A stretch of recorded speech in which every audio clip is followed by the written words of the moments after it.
Hola, ¿qué tal mi gente? Les saluda Valeria Estrada desde Phoenix, Arizona, en los Estados Unidos. Bienvenidos a un nuevo episodio de Leyendo con Vale, un espacio de encuentro y enriquecimiento espiritual a través de la palabra escrita. En este podcast nos reunimos para explorar juntos libros que han tocado mi corazón y que deseo compartir con ustedes, especialmente aquellos que pueden no estar fácilmente disponibles en todas partes del mundo. Así que hoy continuamos nuestra travesía de lectura con el libro Una prisión llamada depresión, escrito por el talentoso autor, psicólogo y teólogo Andrés Arango, de origen colombiano. En esta obra encontramos una guía compasiva y llena de esperanza para aquellos que enfrentan los desafíos de la depresión, explorando cómo la fe puede ser un faro de luz en medio de la oscuridad emocional. Quiero tomar un momento y expresar mi profundo agradecimiento a todos ustedes, queridos oyentes, por los mensajes con testimonios de gratitud que han estado llegando los últimos meses, las últimas semanas y estos días. Y la verdad es que es un verdadero honor poder ser parte de sus vidas y ofrecer un rayo de esperanza a través de este podcast. Cada mensaje recibido es un recordatorio del impacto positivo que podemos tener cuando nos unimos en comunidad para compartir amor y comprensión. Así que los invito a sumergirse conmigo en las páginas de este libro, que son solamente 3 capítulos, a abrir sus corazones a la sabiduría que nos ofrece y a seguir compartiendo este podcast con aquellos que podrían necesitar estas palabras de aliento. Comencemos este episodio con gratitud y expectativa por las bendiciones que están por venir. Capítulo número 2. Las dimensiones de la depresión. Explicar la depresión es una tarea compleja, mucho más si se padece tal enfermedad. La depresión demanda una mirada a las distintas investigaciones y enfoques que se presentan y que señalan diversos factores biológicos, psicológicos, sociales y socioculturales que pueden influir en sus causas. El papel que juega cada una de estas dimensiones es clave para entender la forma en que interactúan las distintas variantes que terminan afectando al individuo y que pueden llevarlo a un estado depresivo del que podría sentir que es difícil o hasta imposible salir. Sin querer ser molesto ni dogmático, quiero enfocar mis postulados desde una base de fe. Claro está, sin desconocer los insumos teóricos que suministran un reforzamiento a ese camino que deseamos recorrer en lo que a la depresión se refiere. Créame, son muchos los casos en los que he visto de primera mano que la fe y la ciencia sí pueden coexistir. De hecho, colegas que se mostraron escépticos y me señalaron de sugestivo, un día me preguntaron por esa fe que profeso. Siguiendo entonces en esa línea que menciono, antes de abordar algunas dimensiones de la depresión, quisiera señalar lo que dice la Biblia en el libro de Primera de Tesalonicenses, capítulo 5, versículo 23, ahora que el Dios de paz los haga santos en todos los aspectos y que todo su espíritu, alma y cuerpo se mantenga sin culpa hasta que nuestro Señor Jesucristo vuelva. Y estoy leyendo de la Nueva Traducción Viviente. En este pasaje bíblico claramente se evidencia esa esencia y componentes del ser humano: cuerpo, alma, espíritu, los cuales algunos parecen, en nombre de la fe, querer desconocer. Creo que este es un buen comienzo para quienes luchan con la depresión o ayudan a quienes la padecen. Me refiero a la observancia de cada aspecto que compone el ser. Dicho de otra manera, no todo puede ser alineado a lo físico, tampoco a lo espiritual meramente. Igual pasa con lo almático.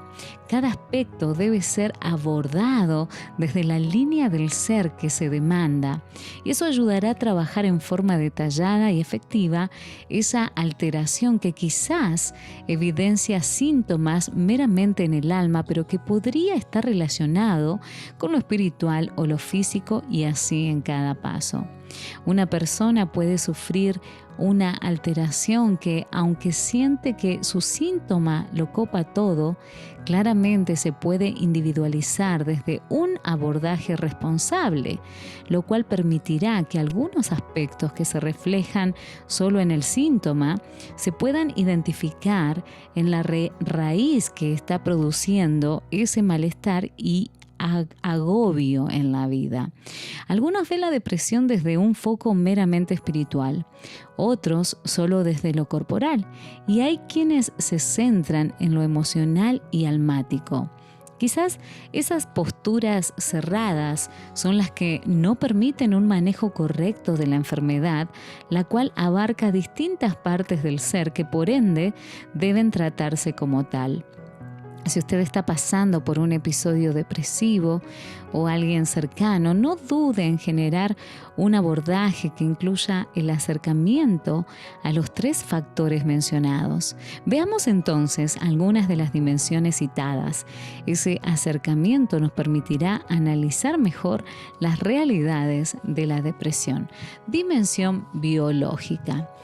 Una pregunta que da mucho de qué hablar y tiene distintas respuestas es: ¿existe una predisposición genética para la depresión?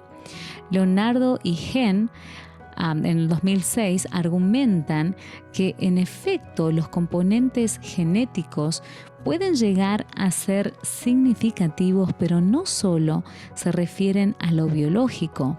Hacen también mención de cómo lo ambiental tiene incidencia en el desencadenamiento de un episodio depresivo.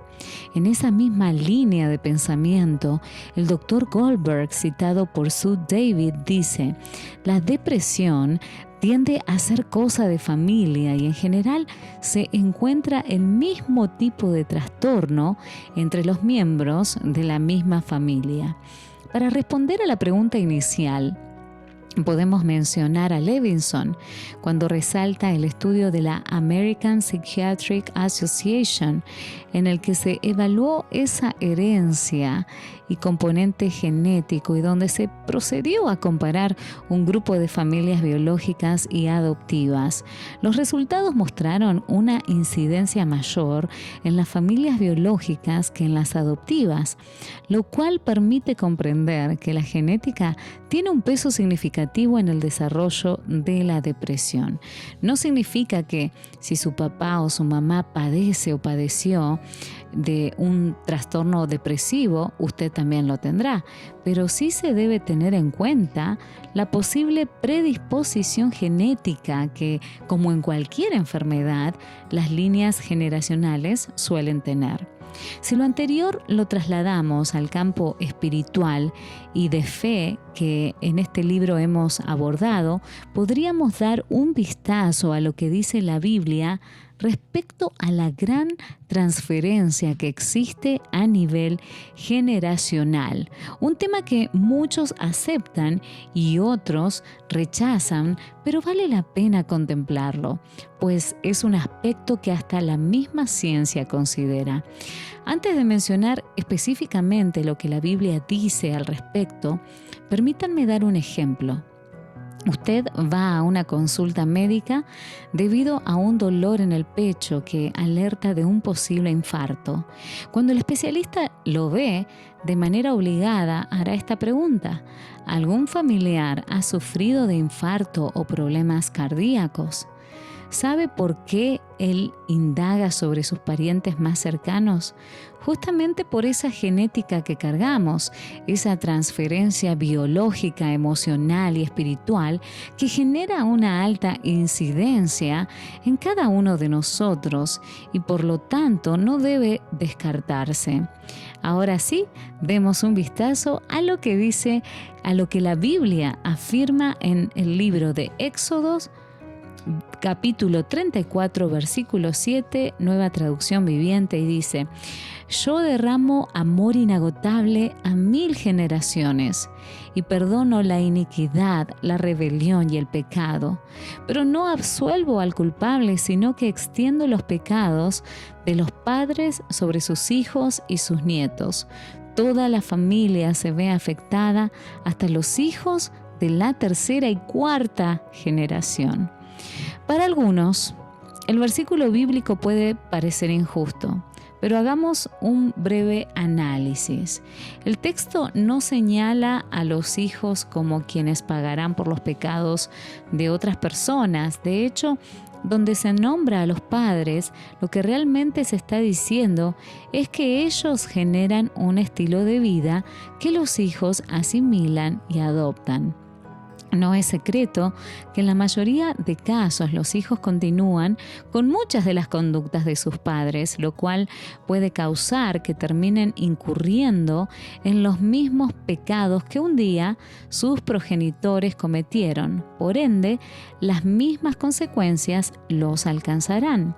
Decir que la familia y la genética tienen un impacto en lo que a un episodio o trastorno depresivo se refiere no está lejos de una posible realidad, puesto que esa carga emocional que los padres, el ambiente y las circunstancias generan en nosotros al nacer, primer trauma, son vehículos que llevan nuestra estructura psíquica a un desarrollo cargado de influencia de otros aún desde antes de llegar a este mundo.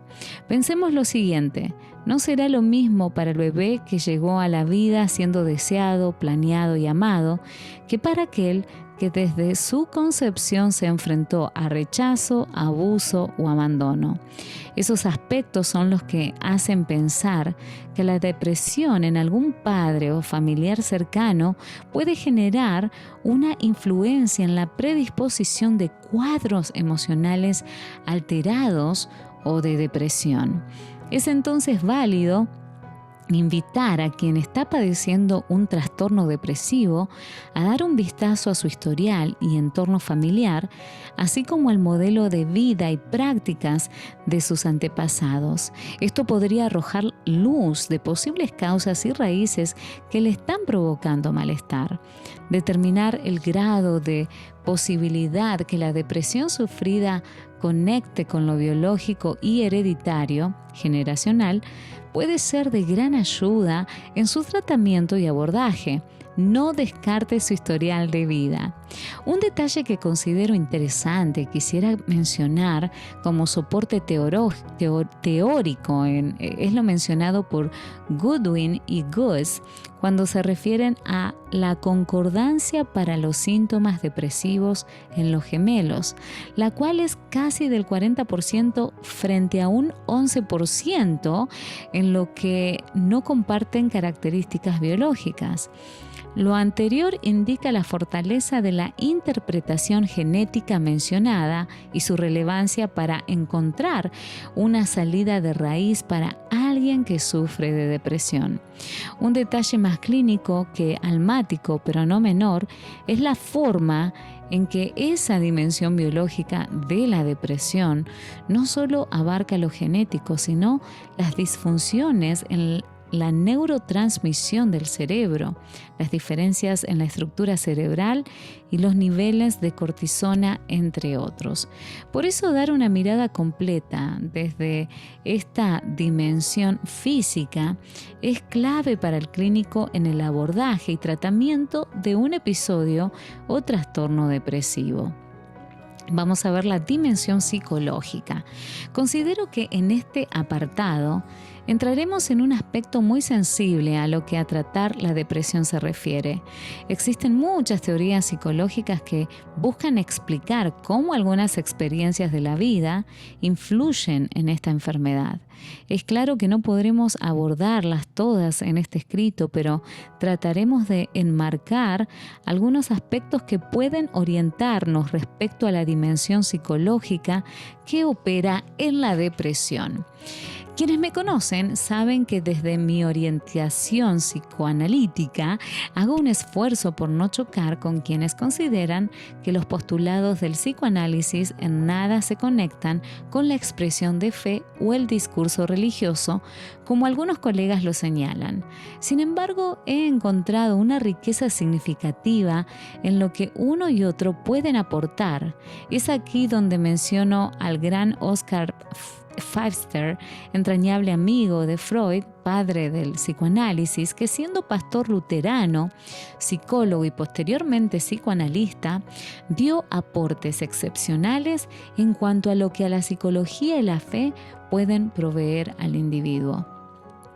Luego de esa referencia, me permito citar justamente a Freud, 1995-1926, quien afirmaba: las personas deprimidas desarrollan una dependencia en exceso y pueden percibir cualquier forma de rechazo o reproche como una pérdida.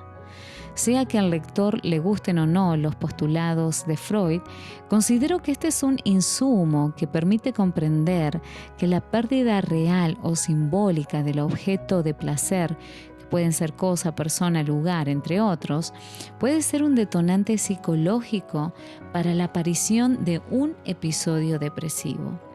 Es el mismo Freud quien genera un énfasis en las experiencias tempranas de la vida, catalogándolas de fundamentales en la protección o aparición de la depresión.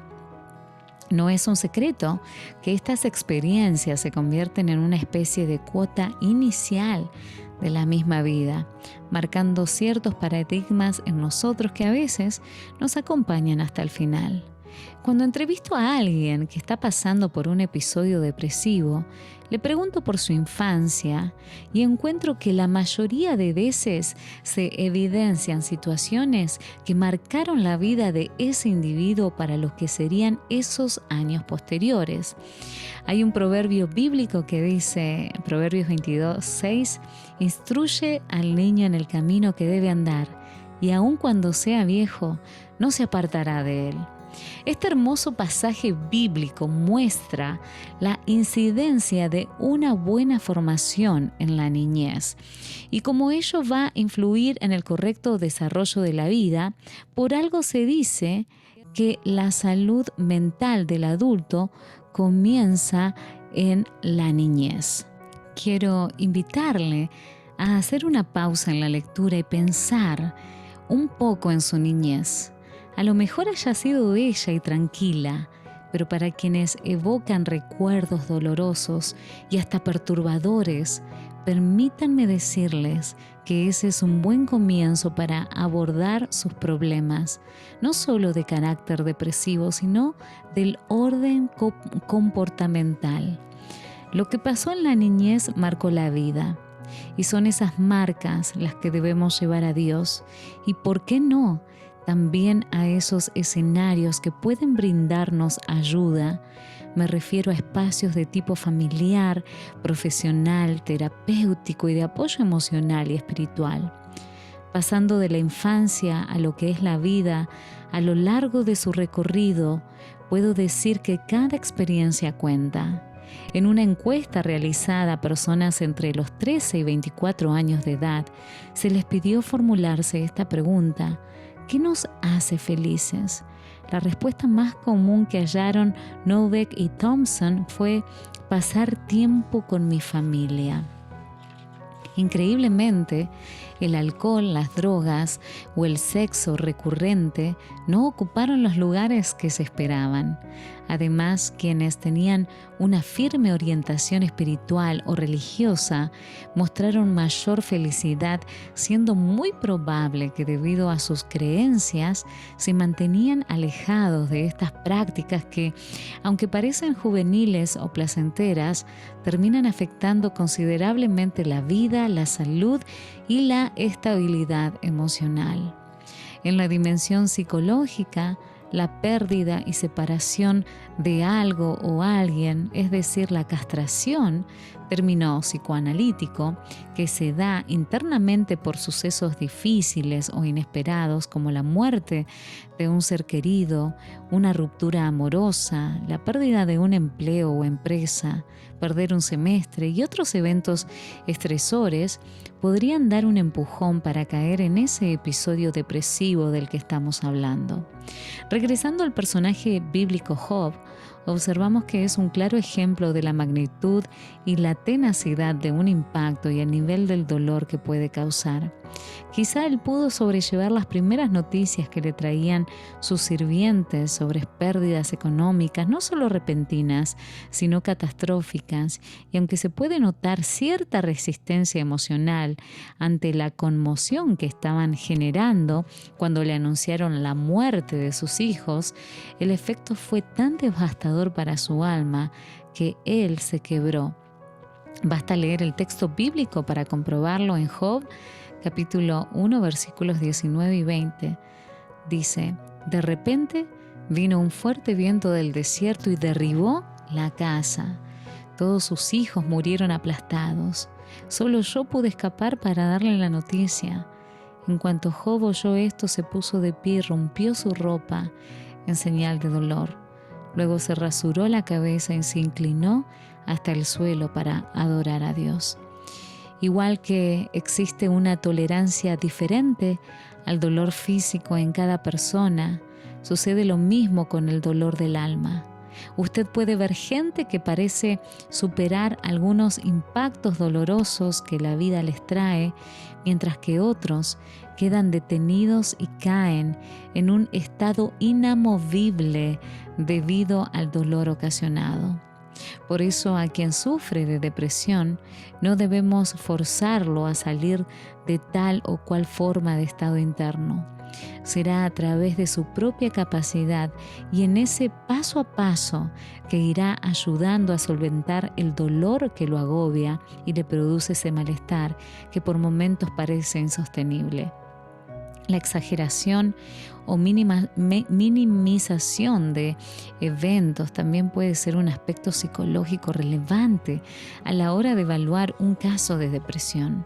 Las personas que tienden a dimensionar las circunstancias, dificultades o situaciones como inmanejables, o quienes reducen el valor de los logros o ven los éxitos como nulos, podrían desarrollar una estima tan baja que actúa como detonante de un episodio emocional o depresivo. No se debe entonces transitar en extremos que reduzcan la vida a un desecho o que presenten como inmanejable ese acontecimiento que permeó la tranquilidad. Una situación que se está evidenciando es la grave afectación que las redes sociales causan sobre muchas personas. Son varios los casos de jovencitos que llegan a la hospitalización por lo que es ese foco validador causó en ellos. Puede parecerle increíble que un like, un seguidor, un suscriptor pueda empujar a un episodio depresivo, pero así es. Recuerdo una paciente hospitalizada por un episodio depresivo mayor que al indagarle sobre las causas de su crisis me dijo: doctor, usted no sabe lo horrible que es gastar 3 horas de la vida haciendo un video que solo dura entre 30 y 50 segundos y ver que nadie le da like. Enseguida comenzó a llorar y expresar frases como: la vida no vale nada, nadie me ama, no le importo a nadie. Ahí intervine para preguntarle: ¿a nadie? Y fue ese el hilo del que pude jalar para abordar el caso y generarle un poco de desangustia a la paciente. como ella. Hay muchos hoy en día que simbolizan el valor de su vida por algo tan irreal como una red social. Algo que sin ser fundamental para vivir se convierte en un soporte del que se sostienen y cuando se cae sienten el peso de la vida. He atendido a grandes influenciadores de redes sociales y la gran mayoría dicen sentirse vacíos, faltantes, aún con los miles de seguidores y el dinero que por esos medios recaudan. Esta es clara evidencia de que lo que muchos simbolizan como valor no es sino un depositario de angustia que termina fracturando las emociones y el sentido verdadero de la vida. Considerando que la gran mayoría de mis lectores son jóvenes, permítanme decirles, si ustedes son de quienes piensan que por tener reconocimiento, fama o dinero serán felices, están equivocados. Esas cosas pueden aportar ciertos beneficios, pero la verdadera alegría de la vida no está allí. Usted no vale por un like o un seguidor. Usted vale por la persona que es, por aquello que le hace único. No se reduzca a una simple red social que solo esconde las miserias de cada individuo. Dimensión social. Al hablar de un componente social, debemos referirnos al culpable de muchos problemas emocionales y mentales, el estrés. Podemos abordar el estrés como una afectación significativa para el individuo en general, pero toma una relevancia mayor cuando se refiere a personas con trastornos o episodios depresivos. Cuando alguien está sometido a un ambiente de estrés, le será muy difícil avanzar en la cura o control de la enfermedad. He visto cómo muchas personas logran ser altamente funcionales aún con episodios depresivos graves, pero una de las formas de poder sostener esa funcionalidad es eliminar eventos u objetos estresores que alteran las condiciones internas y externas del sujeto. En todo el mundo, la depresión ha ido tomando mucha fuerza, pero hay países que muestran mayor incidencia de esta enfermedad en sus reportes de salud. Por ejemplo, los países occidentales presentan un mayor índice de trastornos depresivos que en otros lugares. ¿Por qué? Quizás variantes económicas, sociopolíticas y un sinnúmero de razones más podrían dar luz respecto a cómo ese ambiente social, a veces caldeado y convulsionado según el gobierno de turno, termina estresando y a su vez empujando al individuo a episodios depresivos que ante el silencio de la persona pueden desencadenar una afectación mucho más agresiva. Permítame explicarlo así. No es lo mismo una familia que vive en condiciones de seguridad, manutención, educación y bienestar en un país como Finlandia o Noruega que alguien de nuestros países latinoamericanos que debe enfrentar desde la corrupción de los políticos de turno hasta las condiciones sociales que no solo afectan a la persona sino su entorno familiar, como lo es la educación de los hijos. Este ejemplo nos va a llevar a pensar en la individualidad que muchas personas desarrollan casi que para sobrevivir en un ambiente social caldeado por la injusticia o la falta de oportunidad.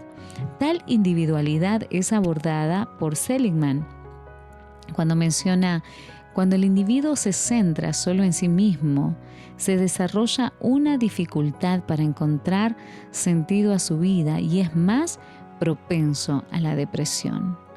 La individualidad a la que nos vemos empujados en una sociedad exigente y consumista marca un impacto social que abre paso a afectaciones de la salud mental, entre ellas la depresión, la cual puede observarse en diferentes escenarios. Y veamos algunos de ellos. La psicodependencia. La psicodependencia es una forma de caída de la voluntad. Estar constantemente a merced de los actos de otra persona puede ser algo torturante. Por ejemplo, un celoso que interpreta desde esa dependencia emocional lo que ve y escucha del otro no solo creará un ambiente difícil para él, sino para su entorno. Cuando alguien entra en dependencia emocional, comienza a sentir el desespero de no poder controlar, retener y dominar. Eso le puede generar sentimientos de frustración tan profundos que desarrolla ideas de minusvalía y desesperanza, lo cual es una cuota inicial para la depresión. Problemas interpersonales. La problemática que se da con el otro puede marcar un camino espinoso que no solo nos afecta, sino que termina dañándonos. Constantemente escucho personas decir, es que nadie me entiende. Otros un poco más osados manifiestan, si saben que soy así, ¿para qué me provocan? Frases como esas muestran la pobre capacidad relacional que la persona ha creado en su línea social, lo cual dará como resultado una serie de problemas, casi siempre constantes en cada lugar y con la mayoría de gente con las que el individuo acostumbra a relacionarse. La muerte del objeto amado. Permítanme llamar objeto a lo que desde un enfoque psicoanalítico referencia a toda la persona, animal, lugar o cosa valiosa para el sujeto. En este caso podríamos mencionar la afectación que puede sufrir una persona a la que la muerte de alguien amado le sorprende. Cuando digo sorprende me refiero a ese de repente que no permitió que la angustia primaria preparase la estructura mental para dicho percance. Es allí donde el trauma aparece, ya que al ser ese atravesamiento del sujeto en el que no hubo posibilidad de simbolizar el evento, es mucho más complejo a la hora de abordarlo. Distinto a esos escenarios donde la muerte de alguien o por ejemplo de una mascota fue acompañada por un tiempo de concientización y preduelo. Cuando una persona enfrenta la pérdida, muerte del objeto amado, queda vulnerable a una cantidad de movimientos internos que podrían desencadenar una caída emocional y finalmente un episodio depresivo. Por eso siempre que un paciente en estado depresivo consulta, acostumbro a evaluar la forma en que asume la pérdida y verificar si hay un duelo que no fue superado de la forma correcta. Algunos acuden al silencio o a la soledad, creyendo que eso es un duelo, pero en realidad están enfrentando solos ese frío del aislamiento que los hunde en la desesperanza. Por eso es tan relevante descubrir cómo pasó el suceso de pérdida, la forma en que se abordó y el seguimiento, acompañamiento que se hizo. La manera como se lleva un duelo puede marcar diferencias en el abordaje de un tratamiento depresivo. Los escenarios anteriores son conectores que pueden acompañar el desencadenamiento de un episodio y hasta de un trastorno depresivo. Sería interesante que el lector los evalúe uno a uno pensando si alguno de ellos genera un eco en lo que a su estilo de vida se refiere. Es una realidad que el estrés que genera toda esa dimensión social puede llevar a un episodio depresivo o quizás a una recaída en quienes ya lo han sufrido. La frustración que producen las metas no alcanzadas, la inseguridad económica o la pérdida de apoyos sociales y relacionales en general presenta una amenaza latente para que la depresión toque la puerta, entre y actúe en contra del individuo. Todos esos aspectos sociales, especialmente el estrés, la economía, la exigencia social, entre otros, son factores a tener en cuenta tanto en la prevención como en el abordaje y tratamiento de la depresión. Mirando nuevamente lo que la Biblia nos dice, quisiera tomar el pasaje bíblico que se encuentra en 1 de Pedro, capítulo 5, versículo 7, y dice: pongan todas sus preocupaciones y ansiedades en las manos de Dios porque Él cuida de ustedes. Sé que es un texto bíblico un poco complejo de practicar, dada la imposibilidad de algunos para soltar lo que les angustia, pero la realidad es que si no soltamos eso que nos está perjudicando la vida, terminaremos no solo dañados nosotros, sino que afectaremos a quienes está cerca. El texto es una bella invitación a descansar de toda esa ansiedad que la vida y el entorno generan. Créame, son muchos los colegas que, sin ser cristianos o creyentes en una expresión de fe determinada, me han dicho: Andrés, ora por mí, porque no puedo más. En lugar de juzgarlos o señalarlos por su pasada incredulidad, yo sonrío y los animo a reposar en Dios, que es quien da el verdadero descanso. En este punto quiero hablarle a quien ve la fe como algo efímero y sugestivo. Amigo, ¿por qué no lo intenta?